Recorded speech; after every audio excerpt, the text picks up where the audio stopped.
Welcome back to The Link. It is 6:54, Monday, August 23rd. The purging of the unvaccinated starts in 1 hour and 7 minutes. Don't look at me. I'm totally vaxxed. I took the vaccine because I believed they were going to force you to take it. So I just let me just get this over with early because I see where this is going. We're going to be joined now in the K-Wave News Zoom room by Mr. Joe Cameron, who you guys know he's been speaking on behalf of a lot of retirees with the Guam Association of Retired Persons. Good morning, Joe. Hi, good morning, Chris. Good morning, Sabrina. We just wanted to bring you on because and kind of just looking at the lay of the land over the weekend, where people stand. It was so easy to find people who are totally opposed to this executive order, but to find those who totally support it is a whole other matter. Actually, let me qualify that. To find those who totally support it who aren't receiving a government paycheck is a little hard to do. Because, I mean, if we're looking for people who support it, we can get the whole cabinet on here and get it over with. That's true. Right, Joe, but you actually totally support this executive order, right? I sure do. You know, when it comes to life and death, there has to be a very low tolerance of risk here. And, you know, as I mentioned to you earlier, as far as I'm concerned, I don't believe, I believe it's illegal to play Russian roulette as far as I remember, and you can't perform it on a non-willing participant, that's for sure. So I am an unwilling participant if somebody who was not vaccinated was to try to spread something to me and then get it over to the rest of my family. And you know what? If I can be forced to wear a suit, or if I'm for a special event, as I say, or if I am on a uniform for my work, for goodness sakes, all I'm being asked to do is to wear a mask, and I'm asked not to come in. Is that asking too much when it deals with life and death? But Joe, that's not all we're asking of people. Actually, the governor's executive order asks a whole lot more than that. Bree? Yes, and I agree with her. If you notice, New York, San Francisco, and of course, Lieutenant Governor Green from Hawaii, and then of course, Governor Pedro from the Puerto Rico has also extended out the same, very similar executive order. And it's kind of embarrassing, actually, for me to look at some of these people turning on against the governor like this. You know, there's things that we may not agree with, but clearly, I would never let that cloud my judgment on this life and death issue. This is a serious issue, and I want to go on record that, you know, this is the way I look at it. Since these other much larger populations are doing this, I wonder why the personal backlash here from Dr. Nguyen and Mary Rhodes. I just wonder, because it really concerns me that how does this particular release jive with so many places doing the same exact thing? More importantly, it should never have been said in public and should have been worked out with the governor in private. And you know what? When Dr. Nguyen did what he did, all he did was fuel the anti-vaxxers. This is a political nightmare on behalf of those people who are thinking anal. You know what? We have laws that regulate 18-year-olds and under and drinking in public places. And this is a pandemic. Come on, guys. Consider that. You know, our strongest arguments are that both Hawaii and Puerto Rico are huge locations of islanders, and they're doing the same thing. And most places will have to follow if they want to get ahead of this. And the point I'm making here is that I don't remember the details to what's happening with visitors at other locations, but the whole issue here is I think Guam is on the right direction. I think the governor, and I'm reminded, you know, when you look up on Funk and Wagner and all the other dictionaries, you know, governor means to govern. And I don't know if Dr. Nguyen realizes the definition of that. As a matter of fact, I am calling for his resignation. I really think he needs to step away. He's done this crap before, and he is clearly he is clearly not speaking on behalf of the Chamorro people or the Filipino people. We are kindred thinkers. We are very concise and we're very poignant in what we feel. And I'm not trying to be racist here, but he's not one of us. He doesn't think like us. We are a people of love. We do not go out publicly and try to hurt people by coming on and being so anal. It's clearly anal. And you know what? How often do I need to hear that somebody supposedly with a great knowledge is going out publicly against the governed? I don't understand it. He needs to go. I believe he needs to go. He's sending out mixed messages to the people of Guam, and this is criminal. He cannot do this. If he was a smart person as he proposes to be, he would have sat down with the governor. But he did, governor, though. and said, hey, let's think this out clearly. Okay. He did this crap before, and he had to be reeled in. But Joe, this is the governor's. This is the governor's physicians advisory group. He met with her twice, not just her. This is the physicians advisory group that recommended, restrictions, but not to this extent to include the surgeon cell.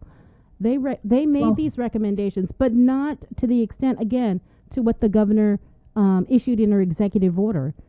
And they had no clue that this was coming down. Neither did GHRA. They were under the impression that it was a whole different set of recommendations, that it was going to be, limitations on capacity, that if you implemented a plan where if you came in to dine in, vaccinated would dine in, unvaccinated would dine outside, and you could operate at 100%. If you don't check at all, you can operate at 50%. That was a recommendation by the PAG, but when the press conference happened, people were blindsided. Like, wait a minute, we didn't say, you have to be vaccinated to do all of this, to go to a restaurant and eat. Here's the thing, I think Governor Green of Hawaii made a very clear statement when he was asked by the antagonizers, what are you doing? And he says, I'm not segregating. I'm rewarding people. I'm awarding people who have been vaccinated, that they can come in and do what they can do. And I agree with Governor Green. At the end, we're going to look back and be grateful for the governor's decision. And let me tell you, just because, if I were governor, just because I have advisors doesn't mean that I have to follow every single step that my advisors, they advise, they don't govern.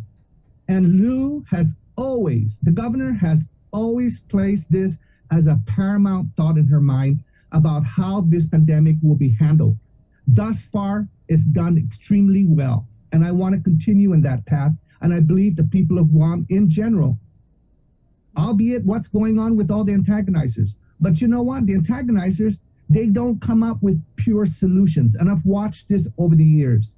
I've worked for many governors and I've seen how they govern. And I've seen good governance. And this good governance is here now. And I think, Lou, I want to thank you if you're listening. If not, your folks are listening. I'm not a paid staffer of yours.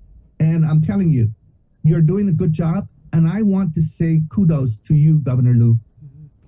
Just to go back, you were mentioning Hawaii. So the Hawaii governor mandated mandatory vaccinations. Is that what you said? For private businesses? Yes, that's right. Both Puerto Rico and also Hawaii. Okay, because I was looking at Hawaii, and you're right, the governor did issue a mandatory vaccination, but it was just for state employees, for people, not state because they're not a state, but for government employees. And in New York, yes, the governor did issue a mandate for the private sector for certain restaurants, but there's a lawsuit that's pending. Ooh, and not only that, in New York, the governor there gave time for restaurants and businesses to implement this mandate, not just like on a Friday, come out with the guidelines on a Saturday morning at 7 for implementation on a Monday. In an hour. 58 minutes. Let me tell you, drastic situations requires drastic measures. And you know what? When you have a cancer and somebody says to you, you got to excise that tomorrow, you're going to do it tomorrow. Right. And I'm not going to make any excuses. I'm just going to say, I am all for this. People of Guam knew this was coming on at some point in time. Phones have been inundated, calling into K57, calling you guys, calling everybody, the media, saying something has to be done. And I'm telling you, if I was a mother or a grandmother like Lou and a health professional like Lou, I would certainly take that into consideration. That, you know, we got to take care of our people. And I think she's done just that. And she will continue to do that.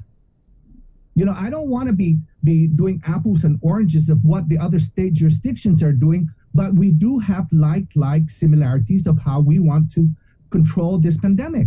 And of course, there's going to be civil liberty issues. There's going to be this and that.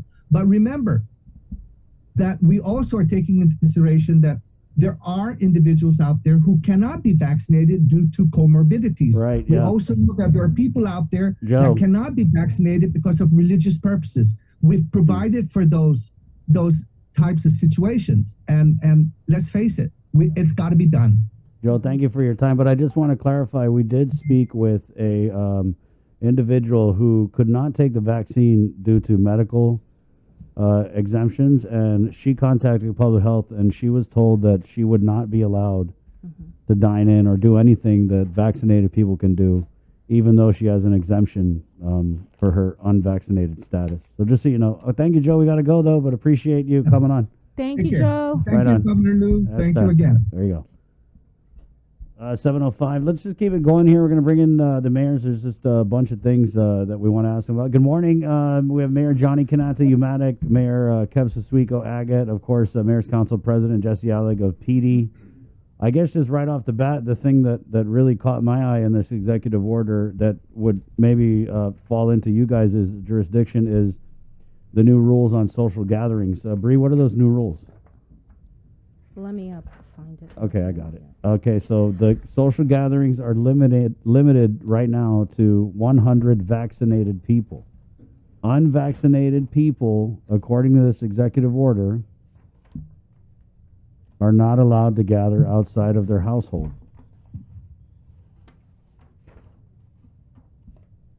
So, how do you enforce that? Go ahead, Bree, got it? Because I want to make sure we're accurate. Social gatherings or congregations. A congregation or social gathering is a meeting for a common and singular purpose of more than one person where the individuals are not members of a single household. Effective 8 a.m. today, social gatherings or congregations shall be limited to more than 100 vaccinated persons unless otherwise provided herein or in applicable DPHSS guidance. Unvaccinated persons ages 12 and older may not participate in social gatherings with individuals who are not members of their household. Children under the age of 12 may attend social gatherings. Wow.